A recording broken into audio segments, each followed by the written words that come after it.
പണ്ഡിറ്റ് ജവഹർലാൽ നെഹ്റുവിന്റെ 135ാം ജന്മദിനാഘോഷമായി ഞായറാഴ്ച Jawahar Bal Manch Thalassery block committee വർണ്ണോത്സവം എന്ന പേരിൽ വിദ്യാർത്ഥികൾക്കായി കലോത്സവം സംഘടിപ്പിക്കുന്നു.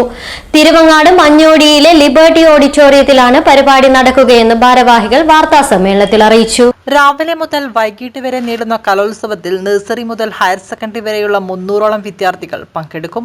പരിപാടിയുടെ ഉദ്ഘാടനം രാവിലെ 9-ന് പ്രശസ്ത ചിത്രകാരൻ BTK അശോക് നിർവഹിക്കും. സമാപന ചടങ്ങിൽ ജില്ലാ കോൺഗ്രസ് കമ്മിറ്റി അധ്യക്ഷൻ അഡ്വക്കേറ്റ് മാർട്ടിൻ ജോർജ് മുഖ്യ അതിഥിയായി സംബന്ധിക്കും.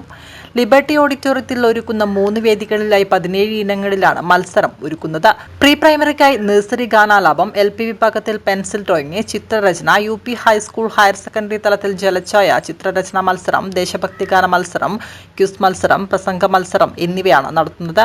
മത്സര വിജയികൾക്ക് മൊമെന്റോകളും പങ്കെടുക്കുന്ന എല്ലാ വിദ്യാർത്ഥികൾക്കും ജവഹർലാൽ നെഹ്റു ജയിൽവാസത്തിനിടെ എഴുതിയ ഒരച്ഛൻ മക്കൾക്കയച്ച കത്തുകൾ എന്ന പുസ്തകങ്ങളും സമ്മാനിക്കും. മലബാറിന്റെ സാംസ്കാരിക തലസ്ഥാനമായി അറിയപ്പെടുന്ന തലശ്ശേരി വരുന്ന 17-ാം തീയതി തലശ്ശേരി ബ്ലോക്ക് ജവഹർ ബാൽമഞ്ച് കമ്മിറ്റിയുടെ ആഭിമുഖ്യത്തിൽ ഒരു വലിയ കലാമേള നടക്കുകയാണ്.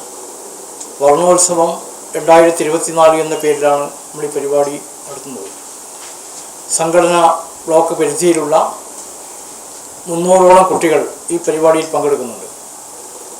നഴ്സറി തലം മുതൽ ഹയർ സെക്കൻഡറി തലം വരെയുള്ള കുട്ടികൾ 17 ഇനങ്ങളിലായി പ്രത്യേകം സജ്ജമാക്കിയ 3 വേദികളിലായിട്ടാണ് മത്സരം നടക്കുന്നത്. ഈ മത്സര പരിപാടികൾ ഔപചാരികമായി ഉദ്ഘാടനം ചെയ്യുന്നത് പ്രമുഖ ചിത്രകാരനായ BTK അശോക് അവർകളാണ്. അതുപോലെ തന്നെ സമാപന സമ്മേളനത്തിൽ മുഖ്യാതിഥിയായി പങ്കെടുക്കുന്നത് കണ്ണൂർ ജില്ലാ Congress committee president advocate Martin George അവർകളാണ്.